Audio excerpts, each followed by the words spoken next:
Praise the Lord, everyone.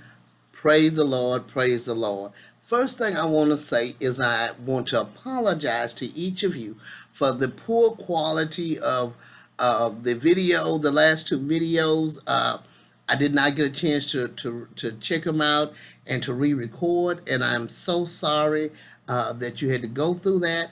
But I pray that you will stay with me as I continue to learn my camera gear and all this kind of things. But we want to, ask your forgiveness for it. Amen. We're going to get ready to move right along into the lesson for today.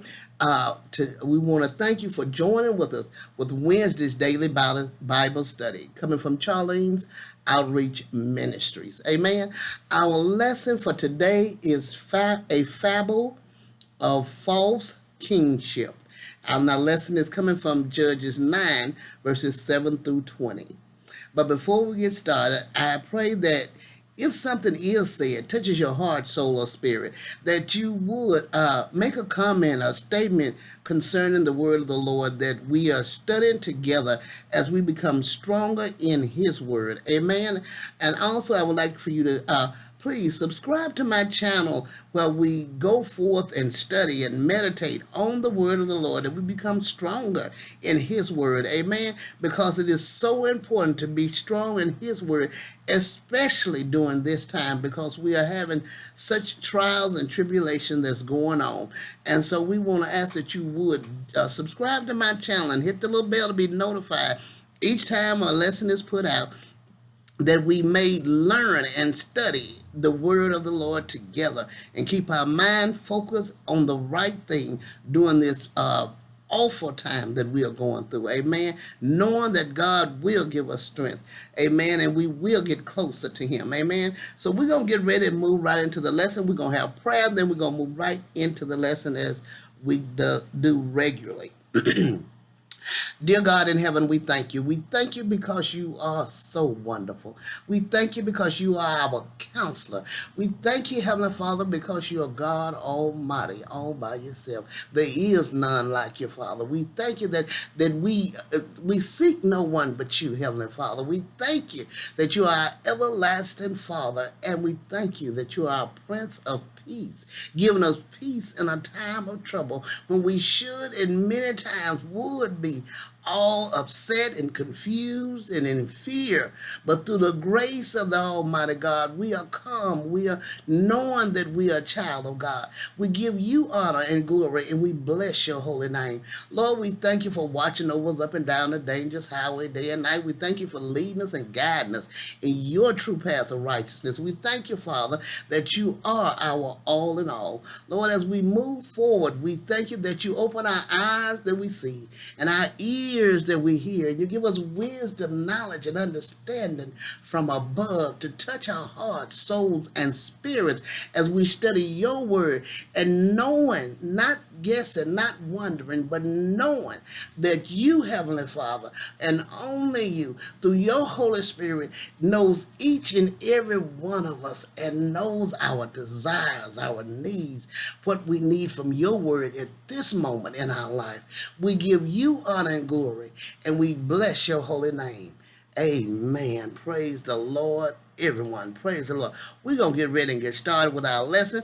And the lesson for today, as we go into Wednesday's lesson, is, I just scrolled past Wednesday's lesson, but we're going to go right back to it. Thank the Lord. Okay.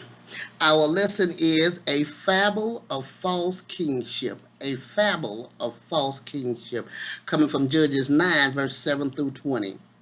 And the scripture lesson text read, when it was told to Jotham, he went and stood on top of Mount Gerizim and cried aloud and said to them, listen to me, you leaders of Shechem, that God may listen to you. The trees went out to anoint a king over them, and they said to the olive tree, reign over us. But the olive tree said to them, shall I leave my abundance by which gods and men are honored, and go hold sway over the trees? And the tree said to the fig tree, you come and reign over us. But the fig tree said to them, Shall I leave my sweetness and my good fruit and go and hold sway over the trees? And the trees said to the vine, You come and reign over us. But the vine said to them, Shall I leave my wine that cheers God and men and go hold sway over the trees? Then the tree said to the bramble, You come and reign over us. And the bramble said to the trees, If in good faith you are anointing me king over you, then come and take refuge in my shade. But if not, let fire come out of the bramble and devour the cedars of Lebanon.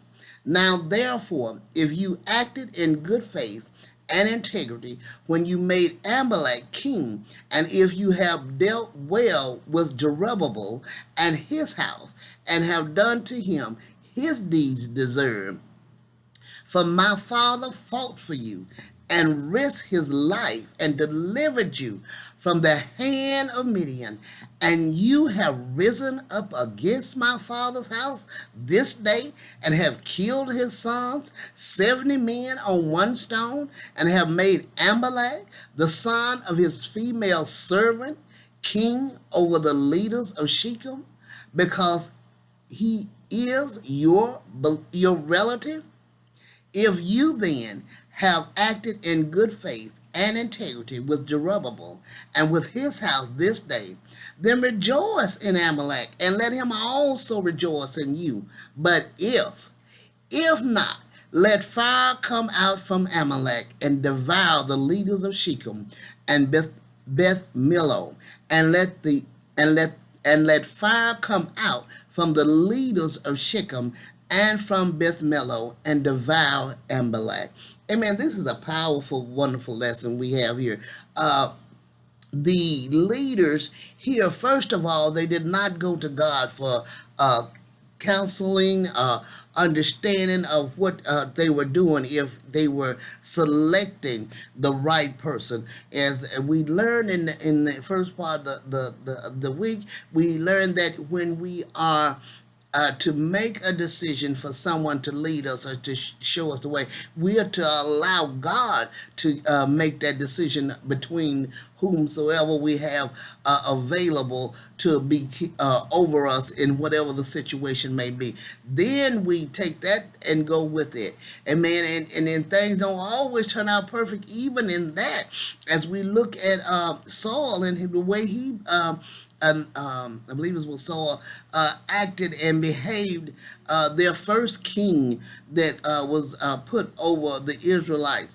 Amen. As we, if I call the wrong name out, please bring it to my attention. But as he was over them and he was chosen by God, he still did wrong things. Amen. But yet and still we see here that this Jotham's father had took his life and went and tried to protect them, had protected them from many different things that went on, and helped them, and for them to be hateful and mean enough to take their son, the son of the maidservant, over the sons, over the trueborn that was in the household, because they did not seek God's counseling, was wrong in the first place. And then on top of that, Amalek, then he, in making sure that no one else became head over him, he kills all his true brothers. He kills them because they was not his complete blood brothers, because they were from another mother, as they would say. Amen. So we see that we can run after the wrong thing. We can do the wrong thing. That's when we have to make sure that we seek God before we make any type of strong decision in anything that we go to do. Amen. That's why, as I pray, I said that he is our counselor, but we have to allow him to be our counselor. We have to give him the authority in our life in order to make him our counselor, then he shall. But unless we go to him and ask him to counsel us, then he shall not. We have to seek him. And as we seek him, because he don't take over nobody, he doesn't push in where he's not wanted. He allows you the opportunity to make that decision. Amen. Commentary says there was no occasion for the trees to choose a king.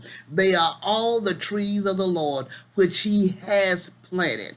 Nor was there any occasion for Israel to set a king over them, for the Lord was their king. Those who bear fruit for the public good are justly respected and honored by all that are wise, more than those who merely make a figure. All these fruit trees gave much the same reason for their refusal to be promoted over the trees, or as the margin reads it, to go up and down for the trees. To rule involves a man in a great deal both of toil and care. Those who are preferred to public trust and power must forego all private interests and advantages for the good of others, and those advanced to honor and dignity are in great danger of losing their fruitfulness, for which reason they that desire to do good are afraid of being too great. Jotham here, as it said, for those advanced to honor and dignity are in great danger of losing their fruitfulness, for which reason they that desire to do good are afraid of being too great. Jotham compares Amalek to the bramble or thistle, a worthless plant whose end is to be burned. Such a one was Amalek. Amen. All of them, the ones that was in rule, the ones, Amalek himself, they became against each other. As you read the chapter and get more into the understanding, they became against each other, and they began to fight amongst each other, and they end up killing each other. So we have to be mindful of what we choose and how we choose. We are to allow God to choose and show us who to choose in different aspects of our life, that it will be a blessing to us. Amen. This is a wonderful and powerful lesson. I pray you meditate on this lesson and have a great and blessed day.